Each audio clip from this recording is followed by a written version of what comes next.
Thank you, gentlemen. 2-0 is right, and they're very correct in that this series is much closer than it appears based on the score. I want to go all the way back to the beginning, though. Champion select, Skarner, is the first thing of many that I want to look at. I really liked the KOO Tigers draft here. If we take a look, they prioritize that Tahm Kench, take it immediately, and that's going to deny a lot of options for any kind of engage with an Ashe Arrow or anything like that. They take the Zac again, obviously very confident in Hojin's ability, maybe not in the early game, but at least to play the team fights. We saw how well he ulted onto Febivin in that last fight. Then the Skarner comes out, and how do they answer it? Veigar. Instantly take that champion because it shuts down everything that Fnatic wants to do. Not only that, they get 2 early QSSs onto the Veigar and onto the Kalista, but just the way they set up team fights, okay, the arrow comes in. Event Horizon goes down. There's no follow-up. You can't get in there with the Skarner. Too many QSSs. There were so many ways for KOO to play the team fights and very limited engage options from Fnatic. Yeah, I agree here, Monte Cristo, on the engage, especially if you look at that Azir picked second rotation on purple side, so very early pick.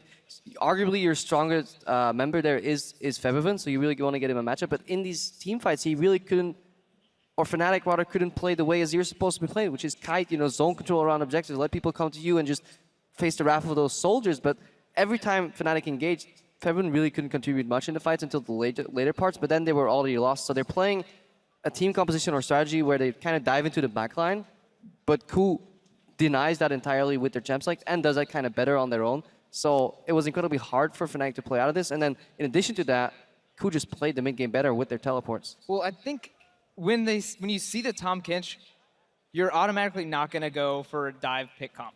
You already lose instantly because the Tahm Kench just completely screws that up. So I think the Azir pick is fine. I think the way they played around their picks was their undoing. Like Skarner, yeah, argue about that all you want because I don't like it.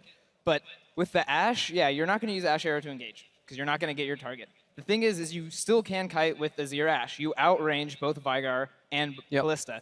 The one thing is that what they weren't doing is Riven wants to go in and Skarner wants to go in. And now they're trading, like the top's going in, and then now it's like a Riven chasing a Kalista compared to a Fiora chasing an Ashe. Like, that sucks. Why don't you just kite back and then Ashe Arrow when they overextend? I think they just played the fight just really, really strange and just didn't play it slow enough. Well, and also, too, KOO somewhat surprised Fnatic.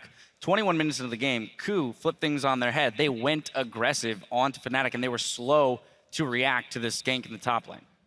Yeah, that was definitely really the turning point, and we have a replay of that coming up later as well as we just have a look at the KOO guys here. Yeah, pretty calm and collected. And this is where the KOO does it well. They know where Reignover is on the Skarner. They go aggressive, and the teleports come in first, and Jad talked a bit about this as well, double teleport on a single ward.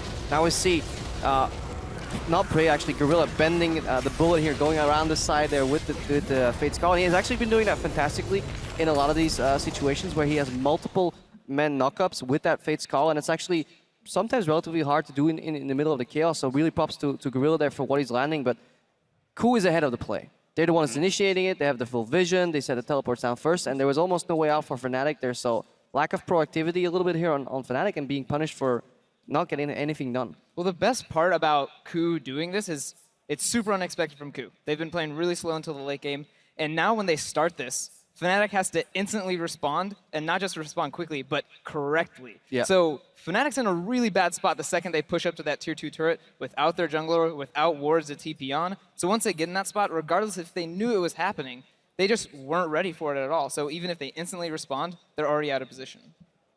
Yep.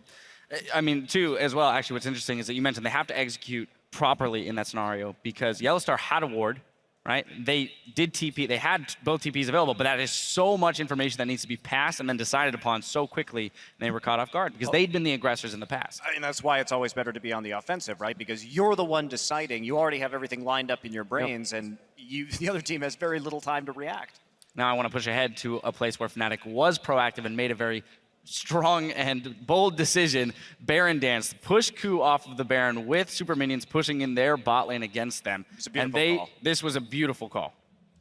Yeah, so we see right here, just taking it, and they are going to actually initiate this fight. So Gorilla just trying to zone right now, but this is pretty greedy of KOO right here. They're going to take a lot of damage. Smeb tanking the Baron at first, probably not the best idea. Yeah, in this situation, the burden of the outplay is on Fnatic, and look at the cage going down here. This just gives Fnatic a 10-second window, I believe, at this point in the game, Veigar cage, where they need to make a call. They get the crystal, Cage is about to come up, but they have the zone control, and now Fnatic's a little scared of what's going to happen. The only play they can make here is do the Baron, but it takes so much guts to make that call here at the World Championship. And then, honestly, KOO should find a way. If people are bunched up like this, place the cage at the entrance. Somehow, this is a horrible cage here from KOO because it doesn't really achieve anything you want to do in these fights.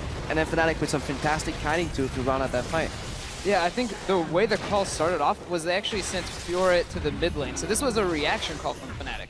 And it was a reaction call that looked like they're the ones being proactive, but the whole time they're waiting, like, is anyone mispositioning? Boom, Fiora shows up mid, they take Baron, and it's like, now they're just doing awesome stuff. One thing I still want to touch on, what I think Fnatic should do better is just get back to a Sightstone on Reignover. Really just get more information with wards. Fnatic in the European LCS thrived by just using wards efficiently and then getting a little extra teleport angles. If you're playing double teleport, the value of that second Sightstone definitely goes up. So the more wards you have, the more angles you can make it play, because late game, it's so hard to get behind people. We saw the value of one single, not even a deep ward, lane ward in the top lane that facilitated that play that we had on the replay earlier from KOO. Those are the things you want to be looking for. Well, it's 2-0 now, but both of these games have been incredibly close. Keep it tuned right here because our coverage from Brussels continues with Game 3 of Fnatic versus the KOO Tigers. As we go, a reminder that World Championship Summoner icons are only available until the end of the tournament, so be sure to spam those emotes and support your team before they're disabled on November 5th. We'll be right back as Fnatic fight to stay alive, so don't go anywhere.